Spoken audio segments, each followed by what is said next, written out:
You've probably seen these things pop up on your feed, right? These viral memory tests. But have you ever stopped to think about what's actually going on inside your brain when you do one? Well, today, we're going to deconstruct one. We're not just taking the test, we're going to pull back the curtain and see exactly what makes it so clever.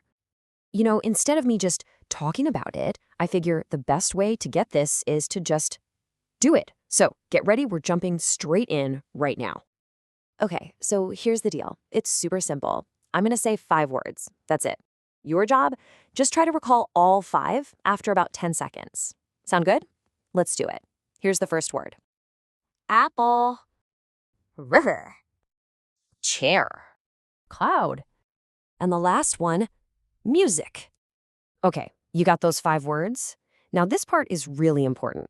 The big rule here is don't just repeat them out loud or in your head. That's the easy way out.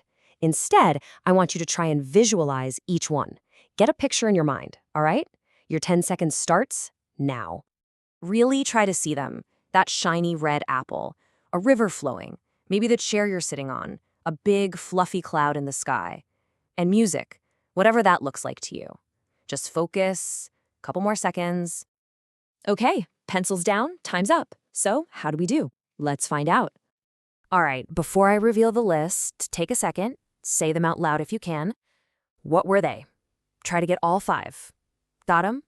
Lock in your answer. Okay, here they are. The words were apple, river, chair, cloud, and music. So how many did you get? Did you nail all 5? Or maybe you got 3 or 4. Hey, whatever your score is, that's totally fine. Just hang on to that number because what it tells us is actually pretty cool. Okay, so whether you aced it or not doesn't really matter for this next part. Let's actually pull back the curtain here. Because this wasn't just some random list of words I pulled out of a hat. No, this is a really carefully designed little psychological test. Let's look at the anatomy of this thing. See, every single piece of this challenge is there for a reason. First, you've got the hook, that direct challenge right at the beginning. It gets you invested. Then, the words themselves. They're simple, yeah, but the key is that they're totally unrelated. I mean, try making a quick story out of apple, river, and chair. It's tough, right? And that's on purpose. It stops you from cheating by creating a narrative. Then you have the pause, which is the secret sauce. It stops you from just verbally repeating the words and forces you to use that visualization muscle. And finally, you get the recall, that aha moment where you see how you did. So what is all this actually measuring inside your head? What's the science here? Well, it's a surprisingly elegant little test of something called your working memory.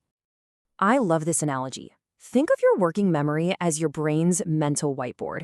It's not your long-term storage, that's more like a giant hard drive. No, this is the temporary space where you juggle information you need right now. Like when someone tells you a phone number and you hold it in your head just long enough to type it into your phone, that's your working memory in action. It's active, it's temporary, and, this is the important part, it's pretty limited.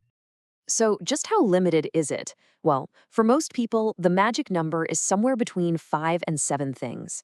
You can hold about 5 to 7 distinct items in that working memory at any one time. And boom, right there, you see why the test used 5 words. It's not an accident. It's designed to push right up against the edge of that average capacity.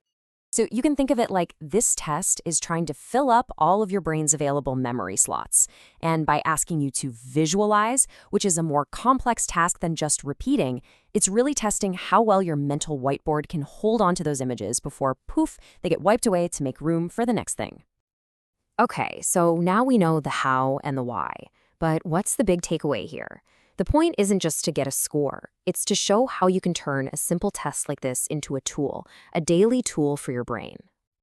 And this is really the core idea. Treat your brain like a muscle. That whole #BrainWorkout thing you see online, it's based on this concept. The idea is that doing small, consistent challenges, like this word test, can actually help keep your mind sharp. It's about being an active participant in your own thinking, not just, scrolling passively. And really, that's what I want to leave you with. This was never about getting a perfect score on a 5-word memory game. It's about the bigger idea, adopting a mindset of mental fitness. So my question for you is this. Putting this little test aside, what's one small thing you're going to do today to challenge your brain?